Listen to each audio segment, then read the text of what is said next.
कोई भी सपना साकार करने के लिए सबसे जरूरी है सही कोच का होना। चुनिए NISM क्लासेस को और करें अपने NISM NCFM का सपना साकार। Download the app now. Hello everyone, welcome back to the class. Last class में हमने चैप्टर 9 कंप्लीट कर लिया था और इस क्लास में हम आज पढ़ेंगे म्यूचुअल फंड डिस्ट्रीब्यूटर का NISM सीरीज 5A का chapter number 10, risk return and performance of funds. इस चैप्टर के अंदर हम कवर करेंगे general and specific risk factor, factors affecting mutual fund performance of different schemes, divers of return and risk in a scheme, measures of returns, SEBI norms regarding return representation of return by mutual fund in India, risk in fund investing with a focus on investors, various risk measure and last में certain provisions with respect to credit risk को cover करेंगे। Okay, तो चलिए start करते हैं। So the first topic is general and specific risk factor. The scheme information document SID highlights two broad categories of risk. First is standard general risk factor and a specific risk factor. The standard risk factor are the risk that all mutual fund investment are exposed to where there are certain risks specific to individual asset category. So mutual fund में risk factor कौन कौन सी होती है? SID ने जो है risk को दो ग्रुप में कैटेगराइज किया गया है। फर्स्ट है स्टैंडर्ड यानी general risk factor and second है specific risk factor. Standard risk factor वो रिस्क है जो सभी म्यूचुअल फंड इन्वेस्टमेंट के कॉन्टैक्ट में आते हैं, जबकि specific risk factor individual asset category के लिए होते हैं। फॉर एग्जाम्पल क्रेडिट रिस्क और इंटरेस्ट रेट रिस्क ये डेट सिक्योरिटीज से एसोसिएट है, जबकि currency risk investment in foreign securities से एसोसिएटेड है। इवन फॉरेन करेंसी के संपर्क में आने वाली कंपनीज के शेयर्स में भी एसोसिएट होती है।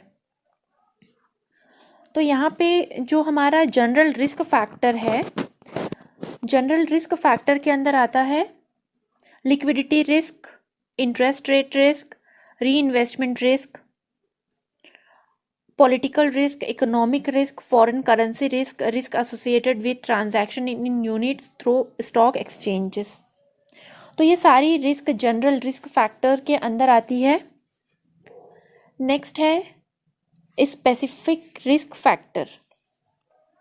तो स्पेसिफिक रिस्क फैक्टर के अंदर इंक्लूडेड होते हैं risk related to equity and equity related securities, risk associated with short selling and stock lending, risk associated with mid cap small cap companies. So इसमें इंक्लूडेड है जैसे risk associated with short selling and stock lending, यानी investors किस तरह की companies में exposures ले रहे हैं, जैसे मिड कैप या फिर स्मॉल कैप या फिर लार्ज कैप। फिर है risk associated with dividend, risk associated with derivatives. तो ये होता है risk related to equity and equity related securities. Specific risk factor में सेकंड है risk related to debt funds,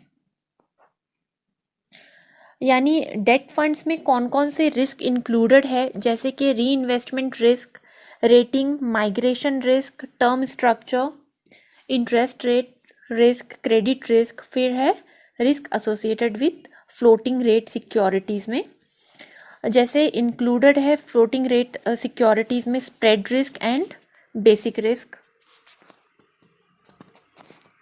spread risk यानी फ्लोटिंग रेट सिक्योरिटी में कूपन को benchmark rate पर स्प्रेड या फिर मार्कअप के रूप में एक्सप्रेस किया जाता है in the life of the security में ये स्प्रेड एडवर्सली आगे बढ़ता है, जिससे पोर्टफोलियो के वैल्यू में लॉस हो सकता है। इसी को स्प्रेड रिस्क कहते हैं। एंड बेसिक रिस्क यानी फ्लोटिंग रेट सिक्योरिटी या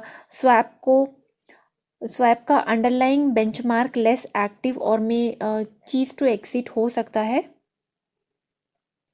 और इस प्रकार एग्जैक्ट इंटरेस्ट रेट मूवमेंट को कैप्चर करने में सक्षम नहीं होते हैं, जिससे पोर्टफोलियो के वैल्यूएशन का लॉस हो सकता है। इसी को बेसिक रिस्क कहते हैं। तो ये हो गया रिस्क फैक्टर